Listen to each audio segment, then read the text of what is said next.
du Père, du Fils et du Saint-Esprit, un seul Dieu, Amen. Chers fidèles, aujourd'hui c'est le deuxième dimanche du mois copte Baba. J'aimerais vous parler aujourd'hui d'un sujet, comment Jésus nous aide toujours de passer de l'échec à l'espoir.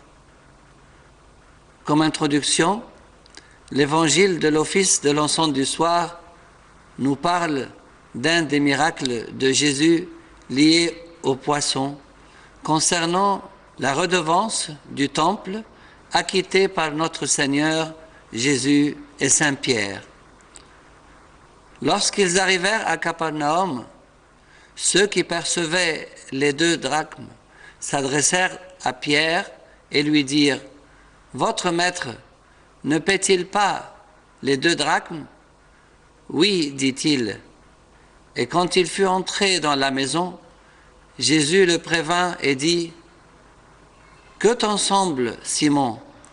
Les rois de la terre, de qui perçoivent-ils des tributs ou des impôts ? De leurs fils ou des étrangers ?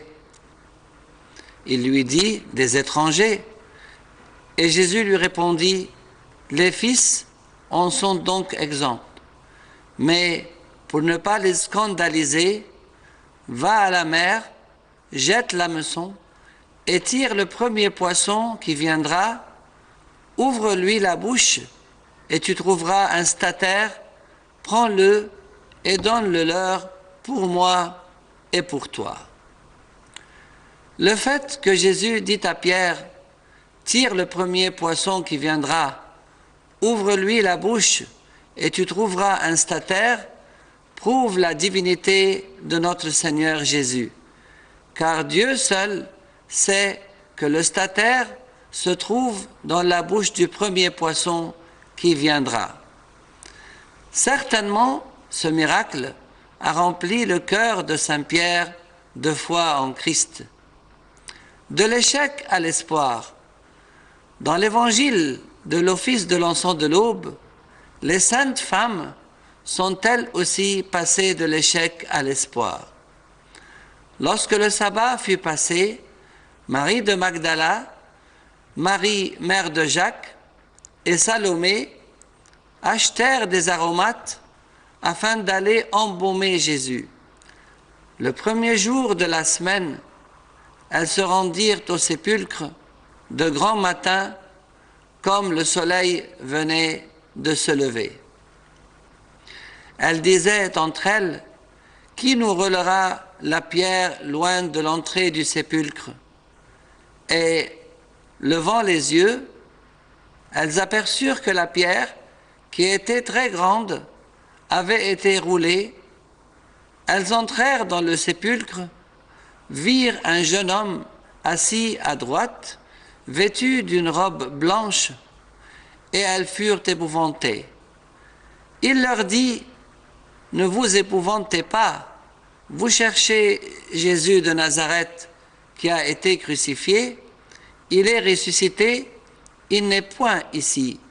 Voici le lieu où on l'avait mis. » Mais allez dire à ses disciples et à Pierre qu'il vous précède en Galilée. C'est là que vous le verrez comme il vous l'a dit. Elles sortirent du sépulcre et s'enfuirent. La peur et le trouble les avaient saisies et elles ne dirent rien à personne à cause de leur effroi. L'échec se voit quand elles achetèrent des aromates afin d'aller embaumer Jésus qu'elles croyaient mort, or il était ressuscité. L'échec se note également dans le fait qu'elles se demandèrent qui nous roulera la pierre loin de l'entrée du sépulcre, car si elles avaient cru en son pouvoir divin, lui qui a ressuscité Lazare d'entre les morts, elles n'auraient pas posé ce genre de questions. Mais il ne faut pas oublier qu'elles étaient dans un état psychologique lamentable après la crucifixion et la mort de Jésus. Et c'est Jésus lui-même qui a dit : il est écrit, « Je frapperai le berger et les brebis du troupeau seront dispersées. » La beauté de notre Créateur est qu'il ne nous laisse pas dans l'échec, mais nous donne toujours l'espoir. Comme l'a dit saint Paul dans sa deuxième épître aux Corinthiens, « Car Dieu, qui a dit « La lumière brillera du sein des ténèbres », a fait briller la lumière dans nos cœurs pour faire resplendir la connaissance de la gloire de Dieu sur la face de Christ. » Saint Paul nous rassure dans cette même épître en disant « Nous sommes pressés de toute manière, mais non réduits à l'extrémité, dans la détresse, mais non dans le désespoir, persécutés, mais non abandonnés, abattus, mais non perdus, sachant que celui qui a ressuscité le Seigneur Jésus nous ressuscitera aussi avec Jésus et nous fera apparaître avec vous en sa présence. » L'appel des 4 premiers disciples. L'évangile de la divine liturgie nous montre en quel état d'échec étaient les pécheurs et comment leur histoire s'est terminée. Comme Jésus se trouvait auprès du lac de Génézareth et que la foule se pressait autour de lui pour entendre la parole de Dieu, il vit au bord du lac 2 barques, d'où les pêcheurs étaient descendus pour laver leurs filets. Il monta dans l'une de ces barques, qui était à Simon, et il le pria de s'éloigner un peu de terre. Puis il s'assit, et de la barque, il enseignait la foule. Lorsqu'il eut cessé de parler, il dit à Simon, « Avance en eau profonde et jetez vos filets pour pêcher. » Simon lui répondit, « Maître, nous avons travaillé toute la nuit sans rien prendre, mais sur ta parole, je jetterai le filet. » L'ayant jeté, ils prirent une grande quantité de poissons et leurs filets se rompaient.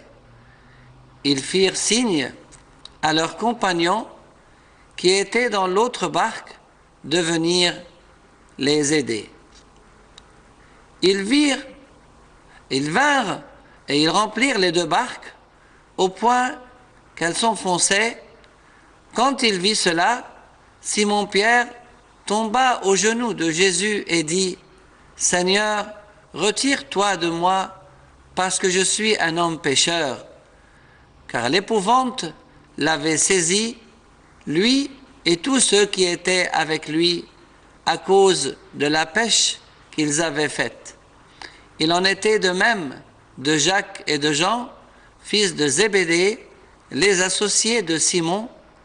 Alors Jésus dit à Simon, « Ne crains point, désormais tu seras pêcheur d'hommes. » Et ayant ramené les barques à terre, ils laissèrent tout et le suivirent. Les pêcheurs étaient descendus pour laver leurs filets. C'est un échec provisoire. L'essentiel étant la fin de l'histoire et pas le début, comme c'est écrit dans le livre de l'Ecclésiaste, « Mieux vaut la fin d'une chose que son commencement. » Il est possible que les débuts ne soient pas très encourageants, mais c'est la fin qui compte. Par exemple, saint Paul, au tout début, il persécutait l'Église, mais à la fin, il est devenu le grand prédicateur de l'Évangile et fut martyrisé au nom du Christ. Saint Moïse le prophète, au début, un bébé dans un panier jeté dans le fleuve, et après avoir grandi, il s'échappe du palais de Pharaon. Mais à la fin, il est devenu le grand Moïse qui guide son peuple pour sortir d'Égypte et à traverser la mer Rouge. Saint Moïse le Noir, au début, était un chef de brigands, mais à la fin, il est devenu un père supérieur de plusieurs centaines de moines et un des plus grands symboles du repentir dans l'histoire de l'Église ainsi que l'histoire des pères du désert. Jésus monta dans l'une de ces barques. Le jour où tu permettras à Jésus de bien régner sur tout ton cœur, ainsi que toutes tes émotions et tes sentiments, c'est la fin de l'échec et le début de l'espoir. Lui-même a dit, « Sans moi, vous ne pouvez rien faire. » Avance en eau profonde et jette tes filets pour pêcher. Ici, Dieu nous demande de lui obéir et lui faire confiance. Avance en eau profonde veut dire aussi avance à la profondeur des commandements ainsi que la profondeur de ton amour pour le Christ, car au bord de la mer, tu attrapes de tout petits poissons, mais en eau profonde, tu en attraperas des grands. Nous avons travaillé toute la nuit sans rien prendre, mais sur ta parole, je jetterai le filet. Pour obéir à Dieu, il nous faut deux choses essentielles qui se complètent, la foi et les bons actes. Sur ta parole, c'est la foi, et je jetterai le filet, c'est les bons actes. Ils prirent une grande quantité de poissons, et leurs filets se rompaient. Ils remplirent les deux barques au point qu'elles s'enfonçaient. Au début, ils lavaient les filets comme signe d'échec et de désespoir, mais à la fin, les mêmes filets furent remplis de poissons. Mieux vaut la fin d'une chose que son commencement. Seigneur, retire-toi de moi parce que je suis un homme pécheur. Dans sa joie, Pierre n'a pas oublié Jésus qui est l'origine de cette joie. Il n'a pas oublié que lui, Pierre, est un homme pécheur et que c'est grâce à Jésus que cette pêche miraculeuse eut lieu. Ne crains point, désormais tu seras pêcheur d'hommes. C'est un appel que Jésus a fait à Pierre, à son frère André et à leurs compagnons qui étaient dans l'autre barque, Jacques et Jean, fils de Zébédée, de le suivre pour prêcher la bonne nouvelle au monde entier et devenir des pêcheurs d'hommes au lieu de rester pêcheurs de poissons.